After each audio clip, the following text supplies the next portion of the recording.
আজকে আমি আপনাদের দেখাবো যে এরকম একটা সাধারণ ফটোকে আপনারা কীভাবে ডিএসএলআর এ তোলা ফটোতে রূপান্তর করতে পারবেন এবং এই সম্পূর্ণ কাজটা করতে পারবেন মোবাইলে থাকা জাস্ট একটা অ্যাপ্লিকেশন ব্যবহার করে। তো এটা শেখার জন্য আপনারা শুধুমাত্র ভিডিওটা একটা লাইক দিয়ে সম্পূর্ণ ভিডিওর শুরু থেকে শেষ পর্যন্ত মনোযোগ সহকারে দেখতে থাকুন। তো এটা করার জন্য আপনাদের ফোনে প্রথমে সাবসেট অ্যাপ্লিকেশনটি ইনস্টল করে নেবেন। এটা গুগল প্লে স্টোরে আপনারা ফ্রিতে পেয়ে যাবেন, সেখান থেকে এটাকে ইনস্টল করে নেবেন এবং তারপর এটাকে ওপেন করবেন। আপনারা দেখানোর স্বার্থে আমি আমার স্ক্রিনটাকে রোটেট করে নিচ্ছি যাতে আপনারা সহজে বুঝতে পারেন এবং ভালোভাবে দেখতে পারেন। তো তারপর আপনারা এই প্লাস আইকনে ক্লিক করবেন। করার পর আপনারা যে ফটোটিকে এডিট করতে চাচ্ছেন সেটাকে সিলেক্ট করে নেবেন। এখান থেকে আমি এই ফটোটিকে সিলেক্ট করে নিলাম। এটাকে আমি এডিট করতে চাচ্ছি এবং এর ব্যাকগ্রাউন্ড ব্লার করতে যাচ্ছি এবং এটাকে একটু স্মুথ এবং সুন্দর দেখানোর জন্য এটাকে এডিট করব আমি।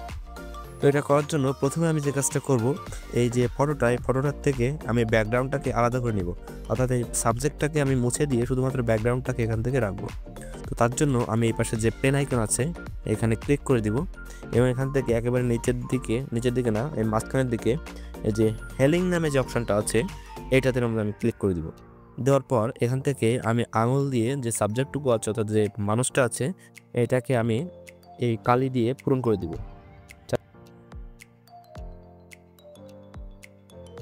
এখান থেকে সম্পূর্ণ না হতে পারে, আস্তে আস্তে করবেন আপনারা, তাহলে এখান থেকে কাজ হয়ে যাবে। এভাবে আমি এখান থেকে এতটুকু অংশ সিলেক্ট করে দিচ্ছি। একবারে দিলে বড়, যদি সাবজেক্টটা যদি অনেক বড় হয়ে থাকে তাহলে কিন্তু সেটা রিমুভ নাও হতে পারে, এজন্য আস্তে আস্তে করে দিবেন। যেমন আমি করলাম, প্রথমবার যখন করেছিলাম তখন আমার সিলেক্ট হয়েছিল না, কারণ সাবজেক্টটা অনেক বড় ছিল, অর্থাৎ সম্পূর্ণ ছবির তুলনায় সাবজেক্টটা অনেকটাই বড় ছিল, এর জন্য আমার হচ্ছিল না। তো আমি ছোটো ছোটো অংশ আস্তে আস্তে করে এখান থেকে আমি সম্পূর্ণ সাবজেক্টটা মুছে দিলাম। এখন শুধুমাত্র ব্যাকগ্রাউন্ডটাই আছে, সেটাকে আমি টিকমার্ক করে দিলাম।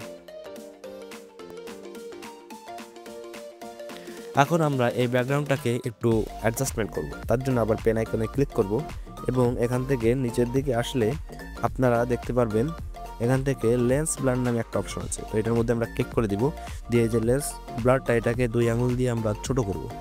এখান থেকে আমরা উপর নিচে ছোট করলাম এবং এটাকে সাইজে সব দিক দিয়ে ছোট করব, করে এটাকে একেবারে কর্নারে নিয়ে যাওয়ার পর ব্লার স্ট্রেসটাকে আমরা 50% করে দেব।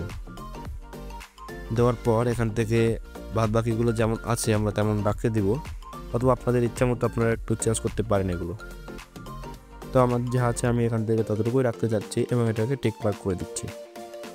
এবার আমরা এই পেন আইকনে আবার ক্লিক করব এবং এখান থেকে উপরের দিকে যাওয়ার পর এখান থেকে HDR শার্প নামে যে অপশনটা আছে এটার মধ্যে যাওয়ার পর এখান থেকে আপনাদের 4টা অপশন আছে। তো আপনারা অন্য কোনো কিছু সিলেক্ট করা থাকলে আপনারা সেই নেচার যদি থাকে সেখান থেকে পিপল নামের যে অপশনটা আছে এটার মধ্যে চলে আসবেন। আসার পর এখান থেকে চেঞ্জ করবো আমরা এবার। তো এটাকে আমরা 50%-এ রাখবো, এই ফিল্টার স্ট্রেন্থটাকে, আর ব্রাইটনেসটা 0 থাকবে এবং স্যাচুরেশনটাকে আমরা 100% করে দিব। তো এখান থেকে আমরা আবার টিক মার্কে ক্লিক করে দিব। দেওয়ার পর এখান থেকে আমাদের ব্যাকগ্রাউন্ডটা প্রস্তুত হয়ে গেছে। এখন আমাদের ব্যাকগ্রাউন্ডটা এখান থেকে সেভ করে নিব। সেভ করার জন্য এই পাশে যে ডাউনলোড অপশনটা আছে এটার মধ্যে ক্লিক করে দিব এবং সেভ অপশনের মধ্যে আমরা ক্লিক করে দিব। এখানে সেভ অপশনের মধ্যে ক্লিক করলে কিছুক্ষণ লোডিং নেওয়ার পর আপনাদের যে ফটোটা আছে সেটা আপনাদের গ্যালারিতে সেভ হয়ে যাবে। তো এখান থেকে আমার ফটোটা গ্যালারিতে সেভ হয়ে গেছে। এখন আমরা আবার ওই পূর্বের একেবারে প্রথমে যে ছবিটা ছিল সেখানে চলে যেতে যাচ্ছে। তার জন্য এই যে উপরের দিকে ফিল্টার যে অপশনটা আছে এটার মধ্যে ক্লিক করব এবং তারপরে ভিউ ডিটেলসে ক্লিক করব। করার পর এখান থেকে আমাদের যতগুলো ফিল্টার হয়েছে, অর্থাৎ যতগুলো অ্যাপ্লাই করেছে বিভিন্ন জিনিস, সেগুলো এখান থেকে আমাদের শো করছে। তো সেখান থেকে আমরা অরিজিনালটার মধ্যে চলে যাব, একেবারে প্রথমে যেটা আপলোড করেছিলাম সেটার মধ্যে, এবং বাকিগুলো এখান থেকে ক্লিক করব, করে এখান থেকে ডিলিট করে দিব। বাকিগুলো এখান থেকে ডিলিট করে দিলাম। এটা আমাদের এখন অরিজিনালটাই আছে। যেটাকে এভাবে করে দিয়ে এখান থেকে তীর চিহ্নে ক্লিক করে আমরা এখান থেকে বেরিয়ে আসবো। আসার পর এখান থেকে এই ফটোটিকে আমরা এখান থেকে আবার পেন আইকনে ক্লিক করব। করার পর এখান থেকে এই ফটোটিকে আমরা ওই ব্যাকগ্রাউন্ডটা আবার অ্যাড করব। তার জন্য নিচের দিকে চলে আসবো। আসার পর এখানে লেখা আছে ডবল এক্সপ্রেশন, এটার মধ্যে চলে যাওয়ার পর এখান থেকে যে প্লাস আইকন আছে ফটোর কোনায় এটার মধ্যে ক্লিক করে দিব, দিয়ে আমাদের সেই ব্যাকগ্রাউন্ডটাকে এখান থেকে আবার আপলোড করে নেওয়ার পর এখান থেকে যে স্যাচুরেশন এখান থেকে অপাসিটিটা আছে এটাকে একেবারে 100% করে দিব, করে দিয়ে এখান থেকে টিকমার্ক করে দিব। দেওয়ার পর এখান থেকে আমরা আবার এই ফিল্টার অপশনের মধ্যে চলে যাব।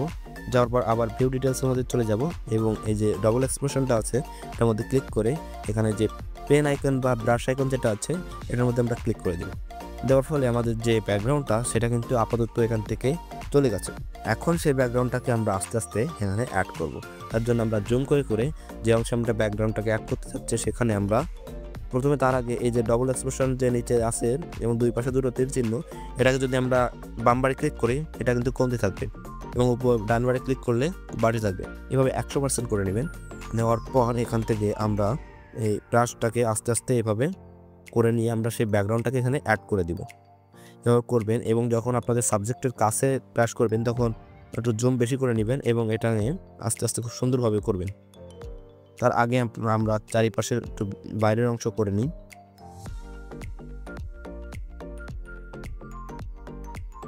এবং এখান থেকে সাবজেক্টের আশেপাশের অংশটুকু আমরা খুব সুন্দরভাবে করে নেব।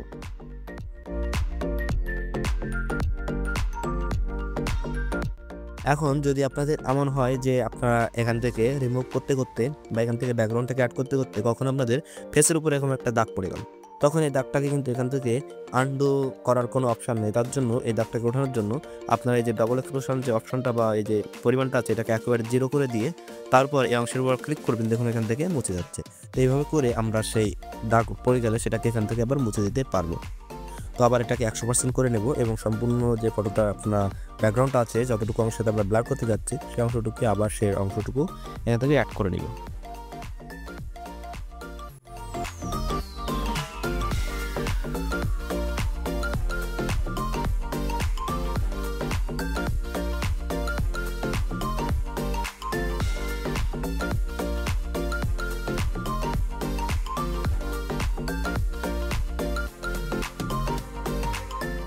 তো এভাবে করে আমাদের ব্যাকগ্রাউন্ডটাকে আমরা এখানে অ্যাড করে নিলাম। তারপর এখান থেকে আমরা পাশে টিক মার্কে ক্লিক করে দিব। তো এখান থেকে আমাদের ব্যাকগ্রাউন্ডটা অ্যাড হয়ে গেল। এবার আমরা তীর চিহ্ন ক্লিক করে বেরিয়ে আসবো। আসার পর এই ফটোটিকে কিন্তু আমরা ব্যাকগ্রাউন্ডটা চেঞ্জ করে দিলাম। এখনও আমাদের কিন্তু এডিট শেষ হয়নি, এখনও আরও একটু এডিট আমরা করব। তার জন্য আবার পেন আইকনে ক্লিক করে দিব এবং এখান থেকে উপরের দিকে চলে আসবো। এখানে টার্ন ইমেজ নামে যে অপশনটা আছে এখানে ক্লিক করে দিব। যে এখান থেকে অনেকগুলো আমাদের অ্যাডজাস্টমেন্টের অপশন আছে সেগুলো আস্তে আস্তে একটু বাড়িয়ে কমিয়ে আবার দেখবো আমাদের ফটোর জন্য আরও একটু এডিট করার চেষ্টা করবো। তো এটার জন্য ব্রাইটনেসটাকে দেখি বাড়িয়ে ভালো হবে না কমিয়ে। ব্রাইটনেসটা এখান থেকে বাড়ালে আমার ফটোটার জন্য একটু ভালো হচ্ছে, যেহেতু মুখটা আমার একটু কালো মতো আছে। সেখানে ব্রাইটনেসটাকে আমি পাস করে দিলাম। কন্ট্রাস্টটাকে একটু বাড়িয়ে দেব, এখান থেকে কন্ট্রাস্টটাকে +10 করে দিলাম। স্যাচুরেশনটাকে বাড়াবো, স্যাচুরেশনটাকে এখান থেকে 10 করে দিব। তারপরে অ্যাম্বিয়েন্সটাকে আমরা এখান থেকে কমাবো, কমিয়ে আমরা এখান থেকে -10 করে দিচ্ছি। অ্যাম্বিয়েন্সটাকে -10 না, একটু বেশি কমানো যাবে না, -5 করে দিচ্ছি। তারপর এখান থেকে হাইলাইটটাকে আমরা একটু কমিয়ে দিব, -5 করে দিব। তারপরে শ্যাডোটাকে এখান থেকে কমিয়ে দিব -5। অর্মটাকে একটু কমিয়ে দিব, এখানে অর্মটাকে -10 করে দিচ্ছি। দেওয়ার পরে দেখি আর এটাকে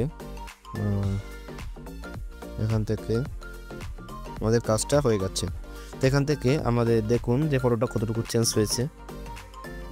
এখান থেকে আমরা যদি এখানে এপাশে ক্লিক করি তাহলে বোঝা যাচ্ছে কতটুকু আমাদের ফটোটা চেঞ্জ হয়েছে। এখান থেকে আমরা টিক মার্কে ক্লিক করে দিব। তারপর এখান থেকে আমরা আরও এডিট করতে চাচ্ছি, তার জন্য আবার পেন আইকনে ক্লিক করব, ডিটেলস অপশনের মধ্যে ক্লিক করব। এখান থেকে স্ট্রাকচার যেটা আছে স্ট্রাকচারের মধ্যে ক্লিক করে আমরা এটা থেকে আমরা যতটুকু বাড়িয়ে দিব। আমরা এখান থেকে 30 করে দিব এটাকে, এবং শার্পনেসটাকে আমরা 50% করে দিব। 50 নয়, এটাকেও 30 করে দিই, এটাকেও 30 করে দিলাম। এটাকে টিক মার্ক করে দিলাম। দেখুন এখন কিন্তু খানিকটাই ডিএসএলআরের মতো দেখা যাচ্ছে আমাদের ফটোটা। তো এটাকে আরও একটু এডিট করতে যাচ্ছি, বা এই যে মুখের অংশে আমাদের এখান থেকে চাচ্ছি মুখটাকে আরও একটু উজ্জ্বল করতে। তার জন্য এখান থেকে আমরা আবার ক্লিক করব, এখান থেকে হোয়াইট ব্যালেন্সের মধ্যে চলে যাব। যাওয়ার পর হোয়াইট ব্যালেন্সটায় আমরা এখান থেকে -5 করে দিচ্ছি। এই যে টেম্পারেচার আছে এটাকে -5 এবং টেনটাকে আমরা +3 বা +5 করে দিচ্ছি। তারপর এটাকে টিক করে দিচ্ছি। তারপর আবার পেন আইকনে যাব, সিলেক্ট অপশনের মধ্যে যাব এবং এখান থেকে আমরা যে মুখের অংশে কিছু এই যে একটা সিলেক্ট করলাম একটা জায়গা, এবং 2 আঙুল দিয়ে এই সিলেক্ট করা জায়গাটার এরিয়া কমিয়ে এনে মুখের এতটুকু অংশ রাখবো এবং এবার এখানে আমরা ব্রাইটনেসটাকে একটু বাড়িয়ে দিব। এখান থেকে +10 করে দিলাম। আমাদের মুখের এই অংশে ব্রাইটনেসটাকে +10 করে দিলাম এবং তারপরে আর একটা জিনিস বাড়াবো, কন্ট্রাস্টটাকে একটু কমিয়ে দিলাম। কন্ট্রাস্টটাকে কমিয়ে -5 করে দিলাম। তারপরে এপাশ থেকে স্যাচুরেশনটাকে আমরা আবার একটু স্যাচুরেশনটা এখান থেকে কমাবো, স্যাচুরেশনটা কমিয়ে বাড়িয়ে 5 করে দিলাম। এখান থেকে স্ট্রাকচারটাকেও একটু বাড়িয়ে দিব। এখান থেকে স্ট্রাকচারটাকেও +5 করে দিলাম।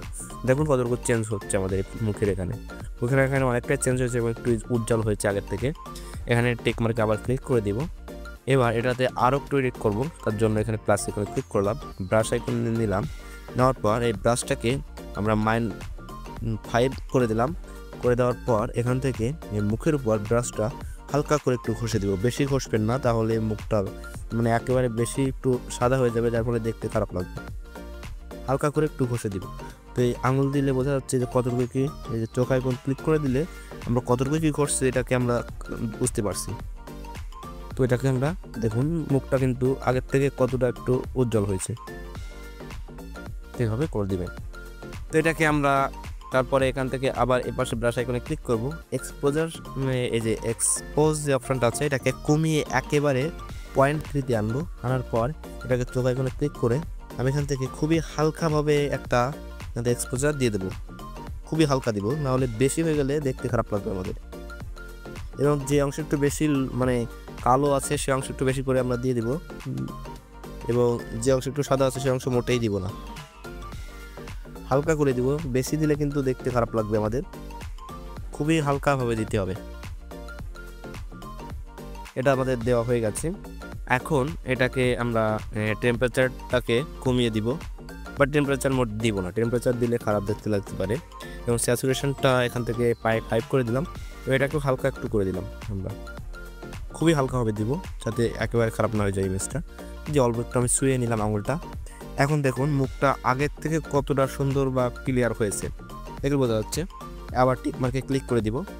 দেওয়ার পর এখান থেকে আবার প্লাস আইকনে ক্লিক করব, এই পেন আইকনে ক্লিক করব। তারপর এখান থেকে আমরা আবার একটু নিচের দিকে আসবো, বা এখান থেকে HDR শার্পনেস যে অপশনটা আছে এটাতে আবার ক্লিক করব। করার পর এখান থেকে পিপল অপশনের মধ্যে চলে যাব। ফিল্টারটাকে কমিয়ে 10 করে দিব। 10 করে দেওয়ার পর এখান থেকে ব্রাইটনেসটাকে একটু বাড়িয়ে দিব, দিয়ে আমরা 2, 3 বা 5 করে দিলাম।